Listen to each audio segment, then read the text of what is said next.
The Rohingya faced decades of discrimination and repression under successive Myanmar authorities.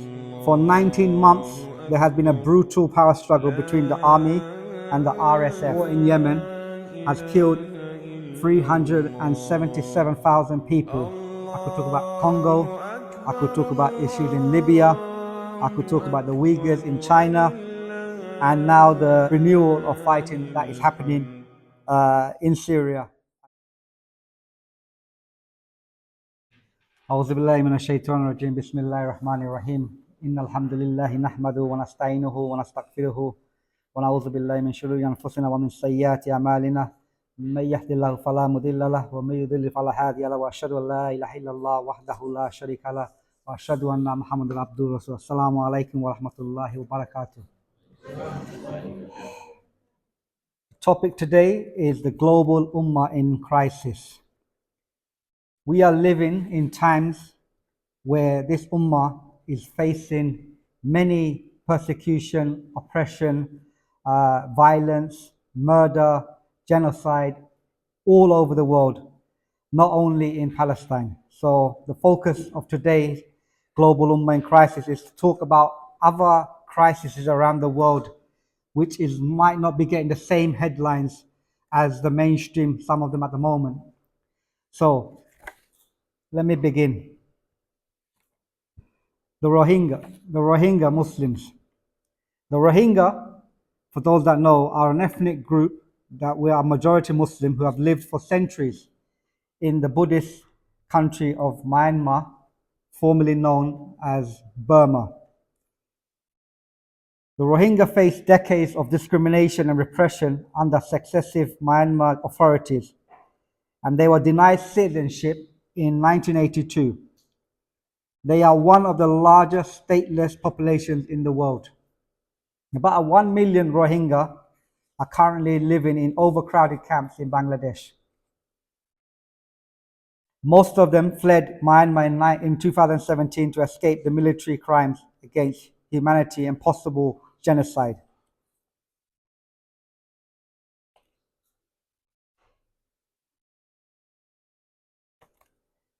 The estimated 600,000 Rohingya remain in the Rakhine state in Myanmar, are subject to persecution and violence and are confined to camps and villages without freedom of movement and cut off from access to adequate food, healthcare, education and livelihood.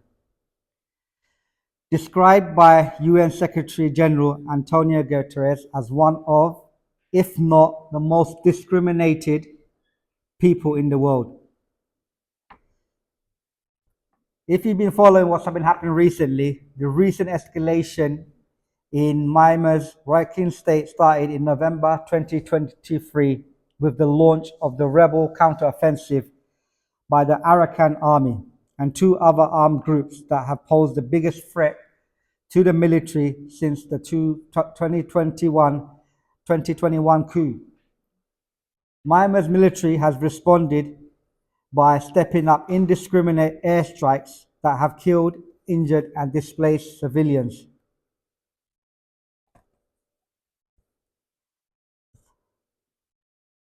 The new arrivals said that the Arakan army also have been unlawfully killing Rohingya Muslims, driven them from their homes, and left them vulnerable to attacks. These attacks faced by the Rohingya come on top of indiscriminate airstrikes by the Myanmar military that have killed both Rohingya and ethnic Rakhine civilians. These are some images you can see on the screen of when there have been ethnic cleansing in 2017. These are some of where this is the recent image, of this. You can see a burned Rohingya village and an intact Rakhine village, showing you how they are committing crimes. And again, this is where most of the Rohingya are living in currently around the world. You can see most of the bulk of them, 890,000 of them, are living in Bangladesh. And some are in Saudi, UAE, Pakistan, and India, Malaysia, but majority, as Bangladesh borders, the Rohingya are living there. Recently, Many Rohingya children who were fleeing the violence drowned while trying to cross a boat into Bangladesh as well.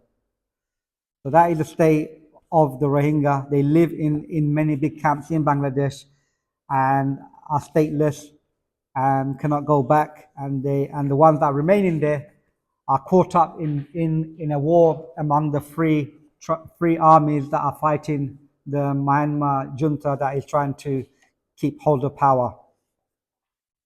So that is the Rohingya and one of the Ummah that is in global crisis. Next, Sudan. War-torn Sudan also is in danger of becoming another failed state between the civil society and armed groups, as well as two warring parties in Sudan, the army and the paramilitary rapid support forces. There are many also smaller armies fighting, looting, and going berserk on civilians. The parties have been tearing down own houses and even massacring their own people in Sudan.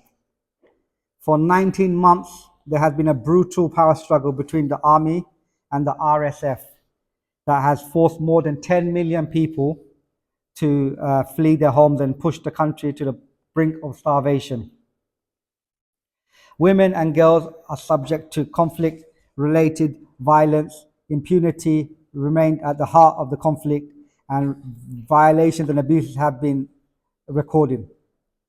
Millions of people are internally displaced, and about 1.4 million fled to neighboring countries and are living in dire conditions. Despite the multiple ceasefires and declarations, fighting has still intensified. According to the UN, more than 12,000 people have been killed between April and December nationwide. In October, it was reported about 15 million, 31% of the population are facing food insecurity. 31% at the moment. Sudan, the war in Sudan has been meddled by different countries. The UAE is an example that has most invested in this conflict. In fact, without its direct and all-round support, the RSF would not have been able to wage war to the same extent. Sudan is a big country and it's a key to UAE's strategy in Africa and the Middle East. Since 2015, it has sourced fighters from both factions to join the conflict in Yemen as well. Yet the UAE is also the primary importer of Sudan's gold and has multi-billion-dollar plans to develop ports along Sudan's Red Sea coast by supporting the RSF in Sudan. It has undermined the government and followed the 2019 ouster of Omar al-Bashir, who was Sudan's dictator for 30 years. The Zionist regime, Saudi, and Egypt have all played a part in the role in making the crisis in Sudan as we see. So that's another country at the moment facing global crisis that isn't as much talked about. Yemen. Yemen civil war began in 2014 when the Houthi, with links to Iran and a history of rising up against the Sunni government, took control of Yemen's capital and largest city, Sana'a. And they began demanding lower fuel prices and a new government. Following failed negotiations, the rebels seized the presidential palace in January 2015, leading to the president fleeing and resigning. Beginning in March 2015,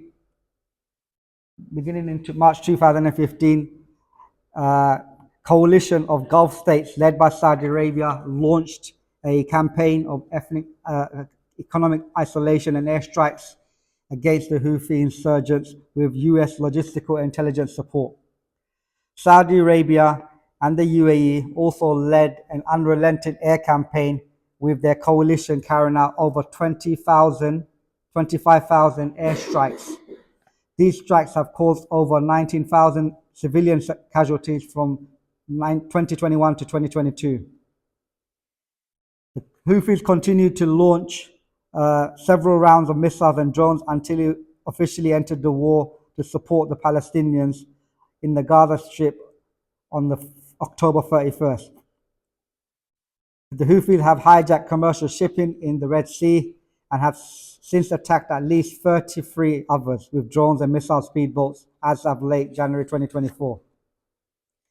As a result, major shipping companies have stopped using the Red Sea, and which is almost 15% of global seaborne trade passes, and they have to be rerouted around South Africa instead.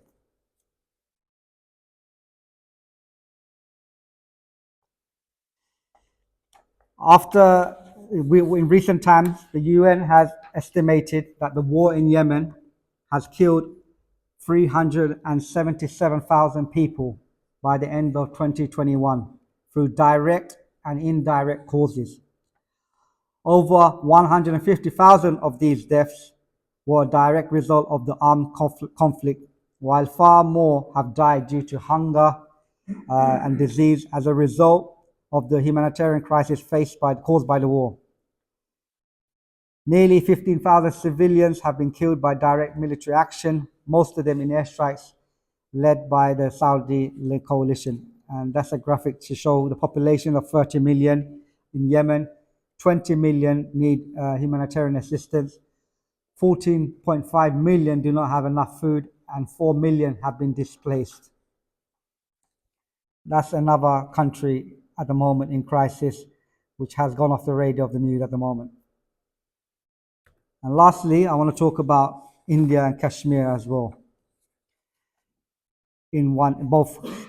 It's been 5 years since India revoked Jammu and Kashmir's semi-autonomous status, and a decision that plunged the region into a crackdown marked by extensive control over the freedom of press, expression, and politics. Thousands of activists and human rights defenders, journalists, and political figures found themselves imprisoned, either within Kashmir or in facilities across India. The crackdown has shown no signs of abating, with severe media restrictions in place and pro-government media outlets gaining unprecedented influence. Political changes have ushered in a wave of Indian investors securing contracts for infrastructure projects in Kashmir, often at the expense of prime agricultural land and apple orchards. These projects, including the expansion of railway operations, threaten the livelihoods of local people and disturb the local region's delicate ecosystem and contribute to rising temperatures and declining water levels. Separatists have been either demanding independence or merging with Pakistan. Many Muslims in Kashmir support the goals of the rebels. Tens of thousands of civilians, rebels, and government forces have been killed as India deployed more than 500,000 soldiers to quell the rebellion. Since October this year, rebel groups and Indian forces have exchanged fire, including an attack on an army convoy and firing on a construction camp in which 7 people were killed. Only last week, a rebel hurled a grenade at a busy market in the central city of Srinagar, wounding 12 people. Moving on to India, which we have to talk about. India is home to some of 200 million Muslims and is one of the world's largest Muslim populations, but in a minority, predominantly Hindu country. Since India's independence, Muslims have faced discrimination, prejudice, violence, and despite constitutional protection. Experts say anti-Muslim sentiments have heightened under the leadership of Modi and the ruling BJP, which has pursued a Hindu nationalist agenda. Some of the conflict between Muslims and Hindus can be traced to the British colonial era and the schism that happened after partition, scholars have said. In 2019, the Assam government updated its register, which excludes nearly 2 million Hindu and Muslim Bengali people. Critics say this is a process to render many Muslims stateless if implemented nationwide because they lack the necessary documents and are not eligible for fast-track citizenship under the Citizenship Amendment Act. Over 10,000 people have been killed in Hindu-Muslim communal violence, non-state armed conflicts fought between two or more social groups since 1950. I could talk about other conflicts going on at the moment. I could talk about Congo. I could talk about issues in Libya. I could talk about the Uyghurs in China. And now the the renewal of fighting that is happening in Syria at the moment. But today's focus was on those four. Maybe we can open those other ones up in Q&A if anyone wants to raise it. So, what should we do?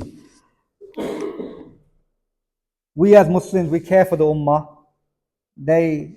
We know as Muslims that Muslims are suffering around the world. So that is the first thing that we should understand, and we should care for them and take an interest in what's happening in these regions. I know Palestine is happening, and it's such a big thing, and it happens, and it holds a special heart, special place in our hearts. Palestine does. But remember, Muslims are all around the world and are suffering in different places with different things as well. So remember that we are one global ummah. We as Muslims need to be active. We need to be trying to understand what's happening in countries. Everyone might have the interest, but we need to follow these other conflicts as well, and at least have a basic understanding of what's happening, and be able to have discussions about them. We all have different skill sets that we can use. Everyone's not a speaker. Everyone might not be a writer. Everyone might not be, using social media. But everyone has a skill set that can help make sure that this conflict and these conflicts are highlighted. Because unfortunately, we cannot rely on the mainstream media to give us these information. We have to search it out, spread it, and let people know and be aware of what's happening as well. We need to call others and inform them as well, and make sure that people know about these conflicts. And we need to be a part of the global call that unites the Muslims under one leadership. Allah subhanahu wa ta'ala says in the Quran, "Do you think that you will enter paradise without such trials? As came to those who passed away before you, they were afflicted with severe poverty and ailments, and were so shaken that even the messenger and those who believed along with him said, when is the help of Allah? Yes, certainly the help of Allah is near." Allah's help should be sought because He is alone is able to grant victory and give real help. Those who follow the prophets do what the prophets do. The prophet requested Allah's victory, and his companions followed in him that. Allah in His wisdom delays the victory or help, even though in reality it is never far away. Patience and sabr during hard trials and afflictions and tests are a means of entering paradise for Muslims. The believers are promised victory by Allah in order to lift morale and strength to continue struggling in His path. I end with a quote from Imam al-Ghazali, where he says, the security of the world and its inhabitants and things cannot be achieved except with a just ruler, where the deaths of both the rulers and the leaders give rise to times of extreme sedation and chaos. If this kind of chaotic situation continues without another just ruler being appointed, then there will continue to be chaos and disorder. This is why it is said the religion and the ruler are two connected guarantors, and that the religion is the foundation and the ruler is its guardian. If there is no foundation for the religion, it is doomed, and if there is no guardian for it, it will perish. This is the malady for which there is no remedy except through a powerful and just ruler who will unify the disparate and differing views. Hence, it is clear that the ruler is necessary for both the systems of this religion and the systems of this world, and vice versa. In addition of this, religion of this religion are necessary for the success and joy of the hereafter, and this undoubtedly was the objective of the prophets. Therefore, the obligatory character of appointing the ruler is established from the law, which may not in any way be abandoned, and know this. Jazakallah khair, and I'll take some questions and comment and we can expand on it inshallah.